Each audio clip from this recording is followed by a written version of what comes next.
Hey guys, Explorer4 here, Horrorboy465. Welcome back to some more reviews. And I know the intro's back in the video. I'm going to try and get the older intro that MW Hill had made me back in the videos. I had lost the intro, so that's why I wasn't able to put it in my videos. But I got it back, so I'm going to start putting in more of my videos now. So, yeah, I wanted to say thank you once again to MW Hill for making me that intro. It's really awesome. It's still awesome, and I'm going to be using it from here on in my videos. So that's why it's been gone, because I kind of lost the file. I didn't know where it was. I found it again, and now I'm using it again. So anyways, guys, yeah, the intro is back in the videos. But today I'm going to be continuing my reviews on the Dragon Ball Z movies. This is box set 2, which, just like box set 1, has some really good artwork on it. Now, I think I've already showed this in another video, so I won't be showing all the DVDs, but the movie I'm talking about today is Return of Cooler. Now, Return of Cooler is the second part to the Cooler story. Of course, my last review on the box set 1 was on Cooler's Revenge. This time on my first review on this box set will be on the Return of Cooler. Now, Return of Cooler came out in 1992, and I would say that I enjoy Return of Cooler. I think it's definitely a good movie, but I'm much more of a fan of Cooler's Revenge. I felt that this one had a different storyline, which I really do appreciate that. I really do appreciate they took a different approach. But I don't know. I don't think it was as strong as a story as the first Cooler movie. You know, the first Cooler movie, you had the whole backstory of Cooler almost killing Goku, but then letting him go to Earth, and thus he would train and beat Cooler years later. You also had the story of just Cooler trying to get revenge for his brother, and you had some really great fight scenes. All of the henchmen were pretty cool. At least the main henchman guy, Salza, pretty cool henchman.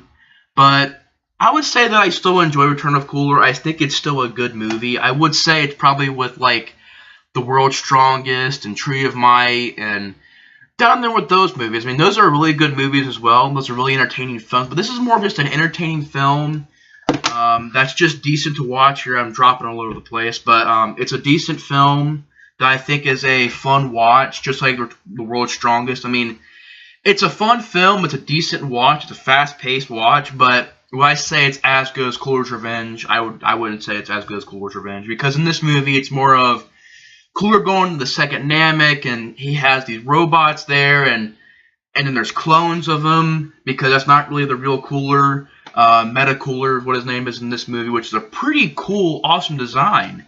But it's not really Cooler, it's more of a clone. The real Cooler is in this spaceship that had resurrected him. And from there on, I mean, you do got a good story. I mean, Goku and Krillin and Oolong and Piccolo, they all go to Namek, the second Namek, because the first one was destroyed by Frieza. Well, they go to second Namek, and when they get there, they're these giant robots arresting people and hurting people. And they land there, and they fight some of the robots off, and while everybody's fighting the robots, like Piccolo, Gohan, Krillin, and stuff, Goku fights Meta Cooler. And what's really cool about this design is, like, it's an all-silver design, and he's more robotic, and if you punch his arm off, his arm will grow back with the mechanics and stuff. It's pretty cool. So Goku starts fighting Meta Cooler, needs some help, so Vegeta pops up. They both go into Super Saiyan. They're fighting Meta Cooler. And while that's going on, Gohan and Piccolo and Krillin, they're fighting these robots. You also have like Yajirobe and Master Roshi in there as well. But of course, as they're fighting these robots, more robots come in and they get captured. And while that's going on, Vegeta and Goku, they're still fighting Meta Cooler. They do this really cool thing where they both dive through him and break him to pieces, and they both blast the pieces and it disintegrates.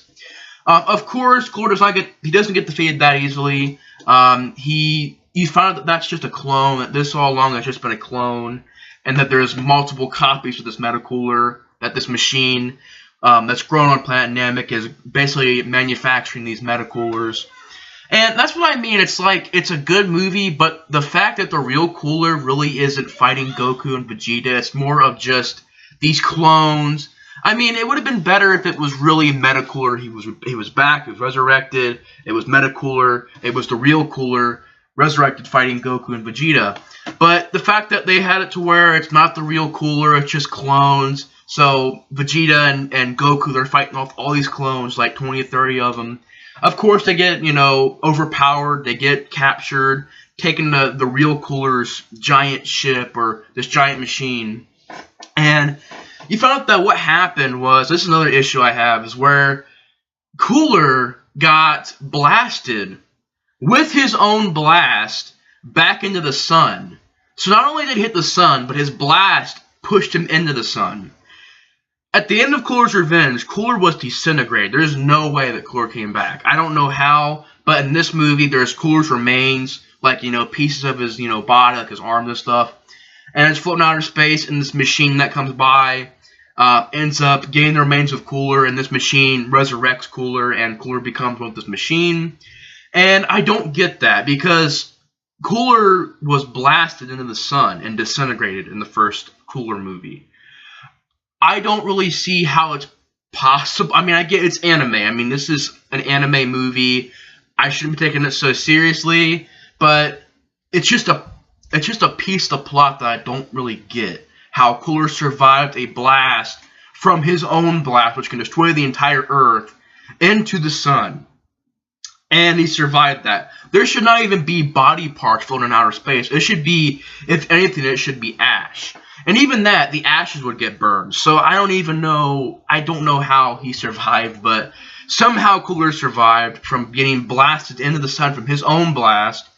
And you found out that he is one with this machine, and there's like a giant Cooler head, and he's going to drain the energy from the two Super Saiyans. But of course, Goku and Vegeta, they power out of it. And not much happens in the ending. I mean, they just sort of like hit Cooler, and the Cooler thing falls apart, and then they get out of there as the machine blows up. Like, it's not really much of a fight. They both get like hit a little bit, but then Goku ends up doing like a hit or a blast. And while that happens, it blows up the entire machine. They fall onto the ground. Everything's okay. Namek is all right. Everybody gets freed. And that's pretty much the end of the film. What I don't get about like just the return of Cooler is like how his body is even if their body parts floating out in outer space, it doesn't really make sense to me. And also the ending was kind of anticlimactic because all they really do is like a blast or a punch, and that's all it takes to kill Cooler at the end of the film. And I don't know, the fact that it's the clones of Cooler, it's not really the actual Cooler who are the meta Coolers. I don't know. I mean, I wish it was just Meta Cooler coming back, one Meta Cooler fighting Vegeta and Goku. I mean, that would be pretty cool. But I don't know about the whole clone thing, and I don't know about the whole somehow Cooler survived and his remains were out in outer space after he should have been disintegrated by the sun. But the movie does have a good atmosphere. The Namekian atmosphere, the planet Namek's atmosphere is pretty good. The blue grass, the green sky. Really enjoy that atmosphere. Really enjoy the music to the movie. Has some great moments in there, like Vegeta and Goku going Super Saiyan fighting Meta Cooler, and even fighting all the Meta Coolers. But yeah, Return of Cooler is still a fun movie. I still really enjoy it. I think it's a good movie. I would put it with The World's Strongest and Tree of Might. Those are good movies as well, but they have problems. I would not say this is as good as Cooler's Revenge, but, it's a pretty fun film. I would still say it's a fun film. But then again, like I said, I don't know about the whole clone things and how it's not really Cooler, it's just clones, and they actually don't fight the real Cooler to the very end of the film, and it's very anticlimactic. And I don't know about Cooler even surviving. Like, it just doesn't really make sense to me how he survived. Because, like I said, he was pushed into the sun by a blast that could destroy the entire Earth. So I don't know about that return. I mean, I just don't know how it would be really that possible. But I do enjoy the fact that it's a different story. I do enjoy the fact that it's, this machine combining with Cooler's remains and makes one being. I like that idea. I like the fact that it's a different approach to a Cooler film. I like the fact that it takes place on Namek 2 or Second Namek. I like the scene where Vegeta and Goku go Super Saiyan and they're fighting Meta Cooler, and even the entire army of Meta Coolers. So yeah, it's still a good movie. I still really enjoy it, but is it as good as Cooler's Revenge? No. Is it as good as, like, Lord Slug, in my opinion, or is it as good as some of the other movies on here, like Android 13 and Broly and BoJack? It's not as good as those movies, but it's still a good movie. I still think it's a fun film to watch. But anyways, guys, thanks for watching the review, and I'll see you guys on the next review. Bye, guys.